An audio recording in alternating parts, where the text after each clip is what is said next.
இப்போ சூரிய ஆட்சி வந்த உடனே அது 2000 ரூபாயாக மாறிடும். மாற்றி ஓட்டு போட்டு போனால் வர்ற 1000 நின்று போயிடும். அதனால் அது இல்லாமல் முதலமைச்சர் வந்து 8000 ரூபா கூப்பன் தர போகிறாரு. அது தெரியுமா? 8000 ரூபா கூப்பன் தர போகிறாங்க.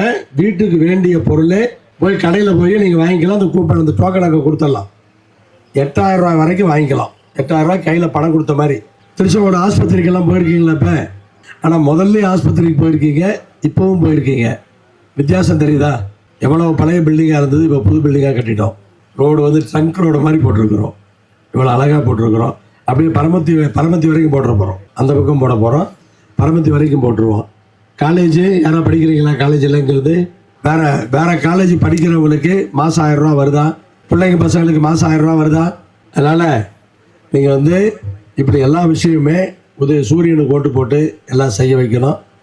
உங்களுக்கு வந்து வேறு எதுவும் வேண்டாம், சமுதாய கூட வேணும் இல்லையா? பாருங்க, அது நானே எழுதி வச்சுருக்கிறேன். நீங்கள் சொல்கிறது என்ன? சமுதாய கூடம் நிறைய இடத்துல பண்ணியிருக்கோம். இங்கே வந்த உடனே முதல்ல சமுதாய கூடம் பண்ணிடுறோம். ரைட்டா? சமுதாய கூடம் கண்டிப்பாக பண்ணிடுறோம். அதில் யாருக்கும் எந்த சந்தேகமும் வேண்டாம். ஆனால் சூரியனுக்கு ஓட்டு போடுங்க. கண்டிப்பாக மறுபடியும் அந்த பஸ்ஸிலலாம் ஃப்ரீயாக போகிறீங்களா?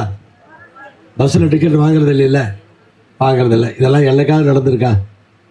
இவ்வளவு விஷயங்கள் முதலமைச்சர் மு.க. ஸ்டாலின் வந்து இவ்வளவு பண்ணியிருக்காரு. மறுபடியும் அவரை முதலமைச்சர் ஆக்க வேண்டாமா? நம்ம ஊரில் இவ்வளவு வேலைகள் பண்ணியிருக்குமே 5 வருஷத்தில். அப்போ மறுபடியும் வந்து சூரியனுக்கு ஓட்டு போடணும் இல்லை? சூரியனுக்கு ஓட்டு போட்டு இவ்வளோ வேலைகள் பார்த்துட்டோம். மறுபடியும் சூரியனுக்கு ஓட்டு போட்டு மீதி இருக்கிற வேலையெல்லாம் நம்ம பார்த்துடணும். நீங்கள் வந்து தயாராக இருக்கணும்.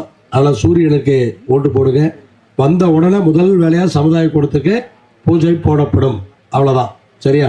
நன்றி, வணக்கம்.